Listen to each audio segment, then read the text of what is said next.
Welcome to the Copeland Coaching Podcast, where it's all about turning your job search into a slam dunk.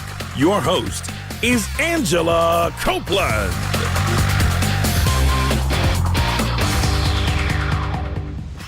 Welcome to the Copeland Coaching Podcast. I'm your host, Angela Copeland. On the phone with me today, I have Audrey Boring in Austin, Texas. But before we jump into this week's interview, I have some exciting news to share with you. You probably already know the Copeland Coaching Podcast is available on iTunes, Stitcher, Spotify, and wherever you download podcasts. But this week, Amazon has added the Copeland Coaching Podcast as an Alexa skill. So if you have an Alexa-enabled device, you can now listen to the podcast there. So I want to share with you how to do it. First, you would go to the app on your smartphone, the Amazon Alexa app, and you'd go to the skills section on the menu bar, search all the skills for Copeland Coaching. It'll come up. You'll notice there'll be a little logo there. You'll be able to spot it. And you want to add Copeland Coaching as a skill. And once it's added, you can actually go to your device and you can say, Alexa, tell Copeland Coaching Podcast to play the newest episode, and it'll work. You can actually listen to it there. So I'm really excited. I hope you will check it out, and I hope you'll leave me a review. I understand from Amazon that they really appreciate the reviews. It makes it easier to find the podcast for other people. So please go in there and do leave me a review. Now, let's jump back into the episode. As I mentioned, I have Audrey Boring in Austin, Texas. Audrey is an independent marketing and advertising professional. She began her creative career as a copywriter, setting up her own freelance business in 2010. She's worked with clients such as Blinds.com, International Paper, and St. Louis Children's Hospital. She also recently spoke at South by Southwest on the topic Building the Creative Career You're Meant to Have. Audrey, thanks for joining me today. Thank you so much for having me. I'm really excited about this. Well, I'm so glad to connect with you. Just before we started recording, I was asking you about how the panel went that you spoke on and how your talk went, and it sounds like it went really well in Austin. It really did. It was really encouraging to talk with so many who are working to improve themselves and their careers as a whole. Oh, that's great. Well, we've got lots of people here that are interested today to do the very same thing, so I'm excited to talk. And I'm interested to know first, for those of us who are maybe in a different field that's not creative, and, we've heard about copywriting, but we're not completely sure what that entails. Can you share with us kind of at maybe a high level about what it means to be a copywriter? Sure. I actually kind of had to learn that for myself because, like we said before we started the recording, I didn't go into this career like knowing what a copywriter was. But it's basically someone who writes what we call copy. That's any text for billboards, radio, websites, email. Anytime you see written words, chances are a copywriter wrote that. So myself, I've written for direct mail, which is like postcards, anything you would get in the mail, email, radio. I've done digital, such as banner ads, and then also I've written for some TV. So all that's written by a copywriter. Oh, it's interesting. That's really interesting. And how did you decide to get into sort of like the freelance work where you're actually kind of doing individual projects? And I guess that's what we mean by freelance, right? Is that you're kind of picking up various projects or... Right. So I work for many different clients, and I'm the one who goes out and gets those jobs. So, yeah, that would be what a freelancer would have to do. And I came into that because I had a couple kids, and I was looking for a way to make money at home. But I also had this creative itch.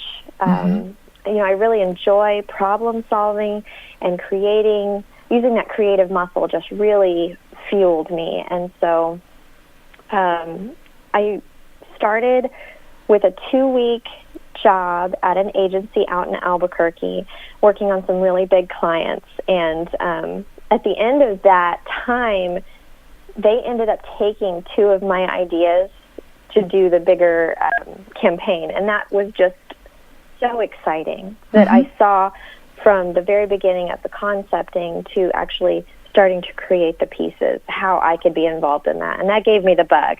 So from then on, I realized I could do this. And so that's why I pursued freelancing. I didn't want to leave my kids and actually work in an agency, so I just kind of do things on a project base. That's so interesting. And you said the very first one was a 2-week job, is that right? Yes. So I went into an agency out in Albuquerque. They had just lost one of their big writers. She had left to pursue another job in another state, and they got several big clients, and so they needed someone, and they were willing to take a chance on me because I didn't really have anything in my portfolio yet. And it was so much fun concepting and working on those projects with them. Oh, that's so interesting. And I'm curious, like, just generally, nothing super specific, but what kind of work was it that you were doing in those 2 weeks? I mean, what sort of concept were you working on? I worked on several different ones. So I did a little bit of direct mail pieces for a local children's hospital that's out there. Okay. And then we worked on 2 bigger broad campaigns. So one was for a large paper company, and we were trying to do a whole new branding campaign for them. And it was not only consumer-based, but also employee-based. So we were creating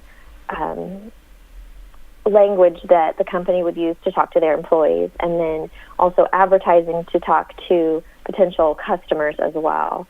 And then I worked on an ad for blinds.com, and that one we did all kinds of marketing for both digital, everything on the internet, and then we did a couple TV spots too. So I was working on several projects and just a broad range of tasks that I had to take care of.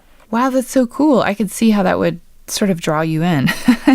It was so exciting and so fun. Oh, that's cool. Well, so I'm curious, how did you get that initial sort of 2-week job? Like if we're listening and we're thinking, wow, that sounds really interesting. I mean, I'm just curious, in your case, how did you come across this 2-week opportunity? Well, Bart at the time, Bart, who is the manager, the owner of Job Propulsion Lab that I do their social media, he worked in that agency, and he had a lot of faith in me that I was capable of doing this kind of creative work. I had my doubts, but so he reached out and said, I think you can do this. I'm really in a bind. Can you come out and help us? And so I said, sure. Because like I said, I was looking for an opportunity to use my creative muscle and also an opportunity to find something that I could do from home. Yeah, that absolutely makes sense. That's really cool. So I'm curious, like, now that you've sort of been a freelancer, if you were to sort of give us some pros and cons between being a freelancer and sort of having the stable sort of corporate job, what in your mind are sort of the benefits or the drawbacks of those two? Well, I'll have to approach it mainly from the freelance side because, like I said, I've never actually worked long-term in an agency. But I know for me, the pros were mainly the scheduling. I set my own hours. I can work as much or as little as possible. And because I wanted to stay home with my children and have time for them, that was really the main draw, was that I could set my own schedule. And I also get to choose who I work with. So I choose, I've partnered with a couple small agencies around town for bit work. And then also I've gone after some small businesses that are maybe looking for social media. And so I just kind of pick and choose who I go after. But the cons, of course, are actually partly schedule as well, because you need a lot of self-discipline to keep yourself on task, to set those office hours. And admittedly, that is not my strong suit. Mm-hmm. I have some improvement to do there. But you have to be very self-disciplined and motivated to get up and go to work, even if that's just going to your desk or wherever it is that you're working for the day. And then also the ebb and flow of jobs. That's the difficulty of freelance work, is that sometimes there's plenty to go around, and you may even get swamped, and then sometimes it dries up and you're out there beating the pavement trying to look for a new job.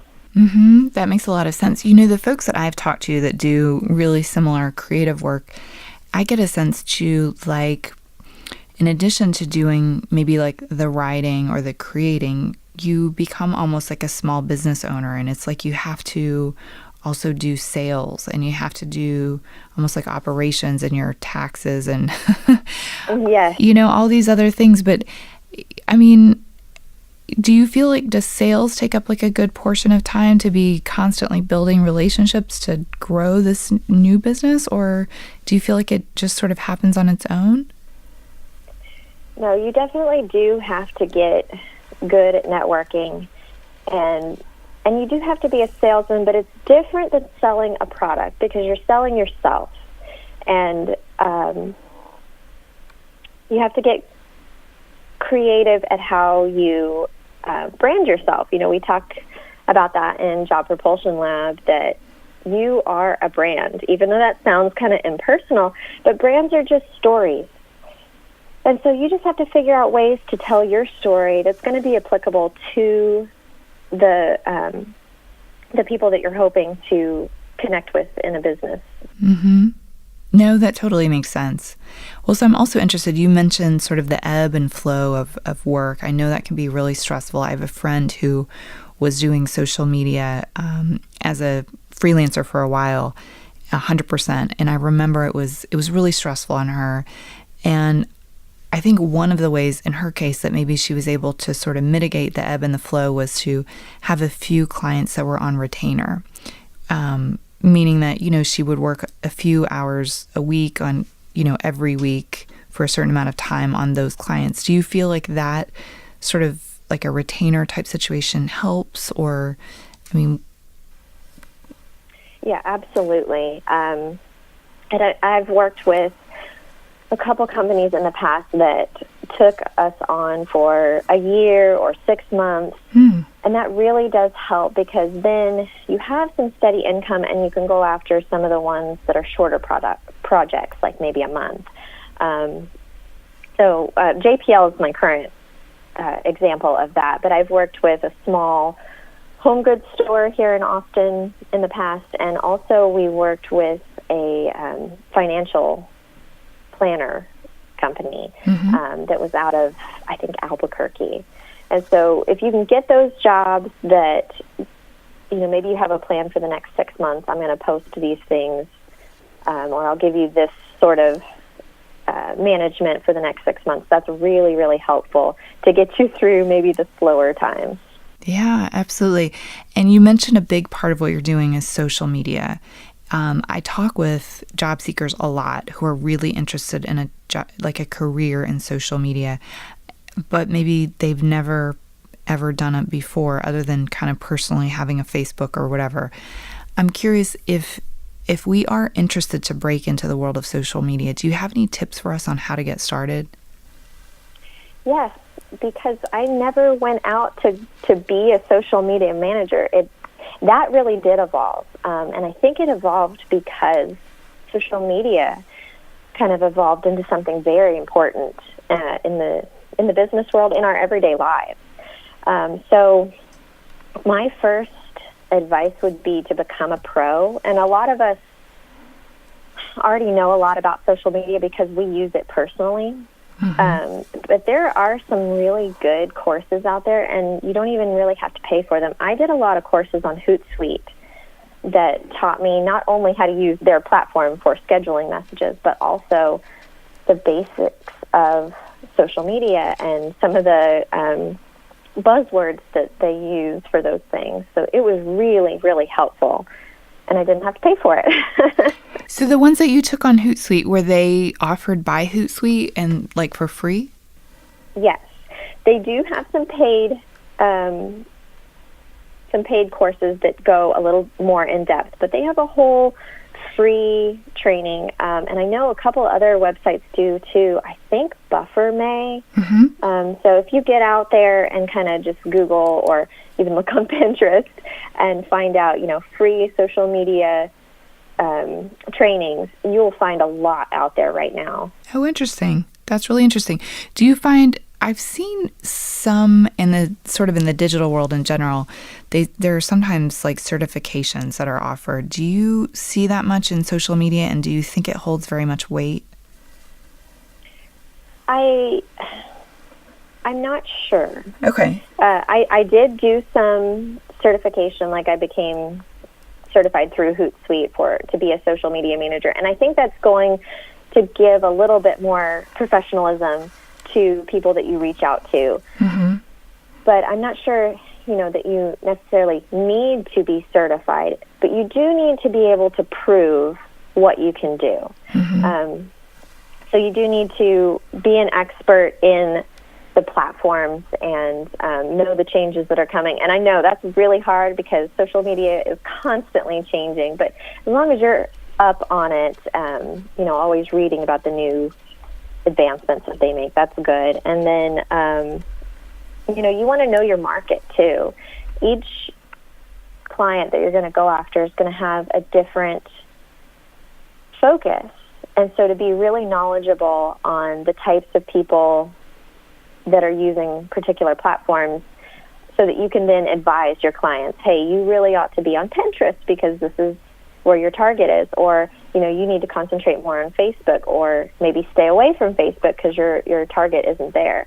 You need to be able to give that kind of advice confidently. I think the thing that I have always felt like with digital marketing is that if you are a self-starting kind of person, there's a lot of free information online, and so I like the idea of trying like the free classes at Hootsuite or somewhere else, because it's a really quick way to get started that doesn't cost a lot of money. I think that's a great tip. I'm curious, we're talking about social media kind of generally, like just you mentioned Pinterest and Facebook, but I think if we're not part of the social media world, it's hard to almost picture from a company perspective how companies really are using social media. So kind of based on what you see from the inside, how are companies using it? Like, what is their goal? Why are they using social media? Well, social media is all about the connection that you can make with people. It's a way to develop a more personal relationship, even with a business. And I think that's why we as consumers go to social media. We like business pages, and we might even reach out and message them because it's a more direct way, a more personable way to talk to them. And so on the company side, they want to have that relationship because they want to build up to such a brand loyalty that you'll share with others. That's part of our name, ACES branding. It's an acronym for the steps that you want your consumer to take, and that S stands for share. You need to lead them along that journey so that they will then share you without even thinking about it. They're so brand loyal to you that they want to share. And that's the whole reason the internet was created. They created it in order to bring people together, no matter how far apart they were. I think those are great points. It's interesting because we're talking about classes and all these sorts of things with regards to social media. Something I really took away myself from being at South by Southwest is just how quickly the way that we're changing it, the way that we're using it changes. And, I saw a number of people who referenced the fact that, for example, vertical images are much more important than horizontal. And using text is becoming more and more important in video, for example. Do you feel like within sort of your career and as you are presenting ideas to companies, like are you constantly having to kind of evolve the types of ideas that you give companies about using social media? Absolutely. We, like you said, things are evolving, and then also the platforms themselves are evolving. We have to be more and more creative at how we're reaching people. And that was a big takeaway for me from South by Southwest, too, that the future of media is changing. We're having to fit advertising into different places than we did in the past. And so it's kind of interesting how we have to constantly look at the changing dynamic and changing ways of how we reach people authentically, too. You know, we don't want to be that pop-up banner ad that people just want to click away from. We want to develop that relationship. That's what it's all about. Mm-hmm. Yeah, I totally agree. It almost needs to look, I have in my mind at least, it needs to look like it was created almost by an individual sometimes, something that's just so relatable. But I'm curious. That's the beauty of being a social media manager, and that's why businesses want to hire social media managers, because they want that personal touch that they either don't have time to do, or they don't have exactly the talent to do that, to know how to word it. Mm-hmm. Absolutely. Well, so your talk, I mentioned that you recently did this week. The title was Building the Creative Career You're Meant to Have. And so I'm curious, for the talk, like, what were a few of the tips that you had that you shared about how we could build sort of the creative career that we're meant to have? Well, I referenced this earlier, but you have to remember that you are a brand. In the workshop, we had people from all different kinds of creative fields. You know, it wasn't just marketing. We had a lot of artists and even people that have retail shops. But you have to remember, you're a brand. You have a story that is unique to you. And as long as you tell that story effectively, and so that whatever, you know, future employer that you want to get, or if you're your own brand, you know, future consumers, you have to tell your story in a way that they can see themselves in it, and they realize, oh, this person is just like me. I talk like this, and that again connects you. And really, I thought another big takeaway was that you don't have to worry if you don't have the credentials that you think you should. You know, if your portfolio is kind of lacking, you just have to figure out ways to show what you can do, even if you haven't maybe done it in a professional setting. And I'm just going to give a little shout out to Job Propulsion Lab, because they do help with that immensely. We talked before the recording started how they helped me, because I went from not really having proof of my skills to having a great portfolio now that shows a wide range. Yeah. That's what JPL is all about. I love that. I love how you mentioned, just because you may not have all the credentials, you know, you really shouldn't let it stop you. It really makes me think of back when I was kind of doing a lot of digital marketing and social media. When Facebook first came out, I needed to be able to put that on my resume, but I didn't have experience. And I ended up actually volunteering at a local nonprofit, and I made a deal with them. I will build a Facebook page for you, and I will set it up and run it and create a strategy for I think it was 90 days. If you'll let me do this, I'll do it for free, but I need something to put on my resume. And it's just constantly looking for, how are you going to add more to those credentials? I think you're right, but it's not impossible. I think it's something, if you're interested in it, it's definitely doable. Exactly. Yeah, that's a perfect example. Well, so I wanted to ask you a little bit, and we kind of are touching on it here, but I wanted to ask about, you know, switching from something really different into something very creative, and if you'd kind of seen this work. But I understand, sort of based on our conversation before we got started, that, you know, your background originally was art history.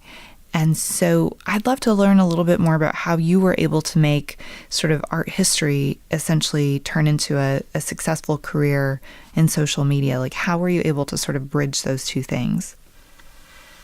Well, it is hard when you're going from not a creative career to a very creative one. But I've seen it, not only with myself, but with a lot of the JPL proteges that go through that.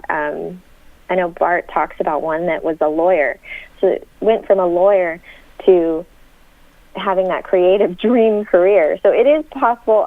It's just starting from scratch takes longer. And so you really need to find a mentor to guide you. For me, that was Bart. He taught me the skills that I needed in order to start thinking creatively. Because we're all creative.